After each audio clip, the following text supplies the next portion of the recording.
Do not say that the vast majority of my people do not think this way. Even if they don't, what will make it happen has been in the works for the last 87 years. And why has it not worked? It's not for lack of trying. It's because of the pushbacks. There were pushbacks in the 40s, especially in 1948. Yoruba people waited for 10 years before they started responding. It started in 38. The response started in 1948, which led to what was called the Lagos Press War. And one of the fallout of Lagos Press War was that people were buying cutlasses and machetes, to the point where there were no cutlasses in the market. And when they went to ask Dr. Azikiwe that Igbos are buying a lot of cutlasses and machetes in the markets in Lagos, but by the way, when you hear Lagos, it's not Lagos State, we're talking about the island. They said to him, listen, people are buying a lot of cutlasses. Do you know what Azikiwe said? Azikiwe said it's just for propaganda purposes. I can put it, you know what, I'm going to put it out to you and show you, so it doesn't look like I'm lying. I'll tell you the exact newspaper to read. The point is, I cannot come from knowing what has happened in the past and then chill and say I have friends who are Igbo, they don't think like that. Let me read something to you.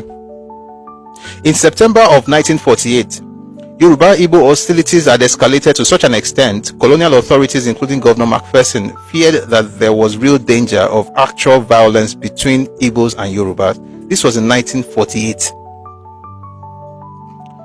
These fears were intensified by new radicals from both sides, who started buying up all the available cutlasses in Lagos in readiness for clashes, and police presence was increased on the streets of the city.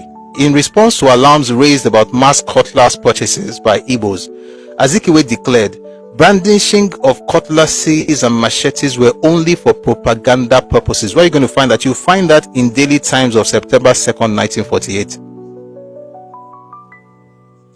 It's the same thing. It's just, my people are not like that. It's just for propaganda purposes.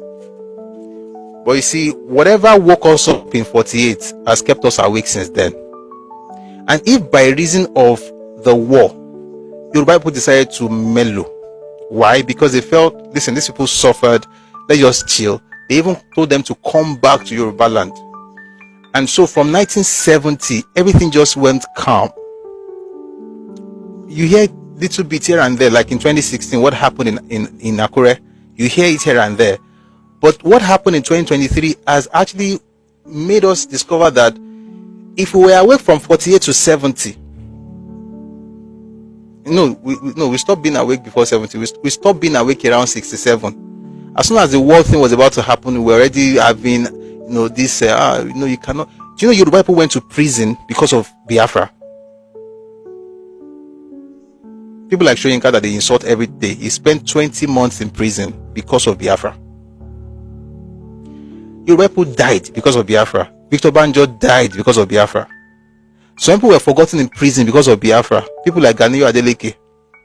From that 1966, we were just okay in Nigeria up until 2023. And then we saw a resurgence. And that resurgence, one of the things that made me know that it was not just a few people, is because somehow it appeared as a bill in the National Assembly. The point I'm trying to make is this. From 66 to 2023, everybody was okay. But what happened in 2023? Nobody is sleeping again.